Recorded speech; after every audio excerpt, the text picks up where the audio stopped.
como a gente quer, a gente precisa pensar. Eu tenho no meu Instagram uma série de vídeos sobre isso, mostrando uma fala do ex-ministro e ex-juiz Sérgio Moro, porque, enfim, na época, uma visão não considerada alinhada, o meu pensamento, e ele falando sobre o tabaco. Ele estava dizendo, a gente tem um imposto alto sobre o tabaco, só que isso faz com que uma parcela maior do mercado seja tomada pelo contrabando. 40%, e o cigarro... ou 60%, sei lá. O cigarro contrabandeado, ele não tem controle fitossanitário, então ele é pior para a saúde. Com a droga é 100%. A gente não tem controle fitossanitário. E o prensado é um lixo. Então, um lixo. O bem jurídico tutelado na linguagem do direito penal, aquilo que o crime previsto na lei de drogas protege, em tese, é a saúde pública. Só que a gente está gerando mais prejuízo para a saúde pública. E aí a gente gasta muito mais dinheiro encarcerando pessoas, prendendo gente, do que com saúde pública. E aí outro ponto, quem que a gente prende? Os grandes traficantes? Não. Porque eu queria trazer um livro, aliás, eu não achei em casa, o Sentenciando o Tráfico, do juiz Marcelo Semer, e ele vai mostrar que uma pequena parte das prisões é decorrente de investigação. O resto é policial militar na rua, prisão em flagrante. Você pega um cara jovem, primário, coloca na cadeia, cumprindo pena, e aí, enfim, ele acaba integrando uma das facções criminosas. Aqui tem o livro A Guerra, do Bruno Paes Manso, A Ascensão do PCC, fala um pouco disso. E você perde essa pessoa. Então, você, achando que você está combatendo violência, você acaba produzindo mais violência. É um contrassenso a política. Você dá material humano pro tráfico. Exatamente. Né? Porque o cara vai pra cadeia, já tem a ficha suja. Então, a questão é, a gente precisa pensar. Outra coisa, tempo de polícia. O uso de drogas segue sendo crime. Tá? Ele não é punido com pena de prisão, mas...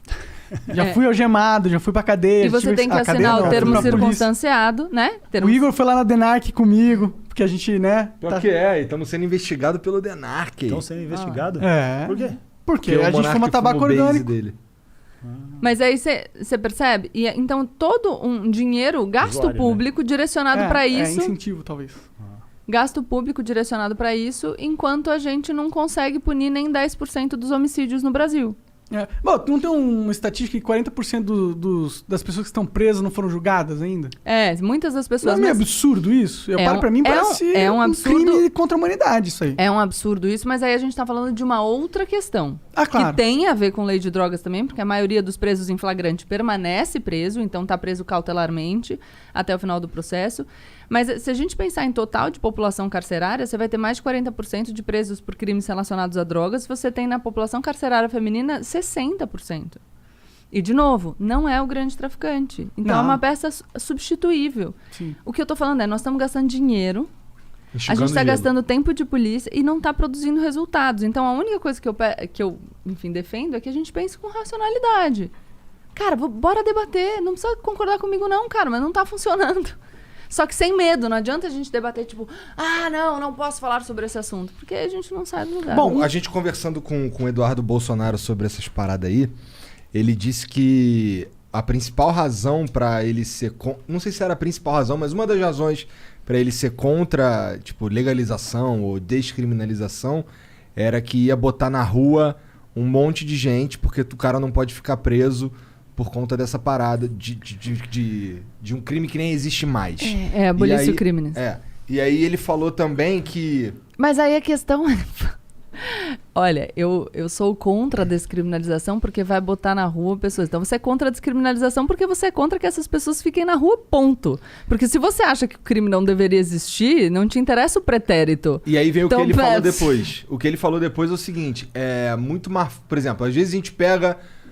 Não tô falando que eu concordo, beleza? Tô relatando. Claro. Ele disse que às vezes a gente pega um cara que cometeu outros crimes e a gente consegue prender ele porque ele tava com droga. E aí a gente consegue botar ele na cadeia. Então, às Caralho, vezes... mas... Não, desculpa, o cara tá falando. O Estado é ineficiente e não consegue fazer o que a gente tem que fazer, então a gente precisa dar um jeitinho, um jeitinho que a gente... Cara, mas aí desculpa, gente. A falha do argumento tá nele mesmo, nos dois. Sim. Não faz nenhum sentido. Então, mas aí a gente foi conversando sobre isso um tempo e não avançamos. Mas... Que bom. É que não vai mudar a ideia do Eduardo Bolsonaro sobre drogas ao vivo num programa, né? Mas é importante a gente poder debater para as pessoas que estão escutando. Eu acho. Ô, Cara, Eduardo, talvez eu tenha falado merda, mas é isso que eu me lembro. Mas é muito complexo o assunto, né, cara? O foda é a galera, tipo, jogar qualquer coisa de orelhada sem estudar a fundo, porque é um assunto delicado demais, né? Mexe com a vida das pessoas. E outra, você não precisa dar um passo gigante. Eu aceito pequenos passos. Primeiro é uma Você coisa. não precisa. Não, e você não precisa descriminalizar. A gente não conseguiu ainda nem julgar o recurso que está no Supremo para descriminalizar a conduta de porte para uso pessoal. Então tem muito a percorrer. Pode e aí, crer. se a gente estiver falando de mercado de cannabis agora, um mercado que se apresenta como muito promissor. Vocês estavam falando de investimento em poupança. A gente está falando dessa corrida, o green, né? Que é a corrida por esse tipo de mercado. E a gente vai ficar para trás de novo. E o Brasil é um lugar excelente pra produzir esse tipo de Pô, coisa. aqui tem sol pra caralho, né? Eu nem, assim, Eu nem conheço tantos dados de, enfim, como muito seria a sol. produção aqui. Mas, de qualquer maneira... Não, a gente tem muito chão e essa porra nasce em qualquer lugar. É assim, eu nem fumo maconha. Mas eu acho uma burrice fodida várias coisas, sabe?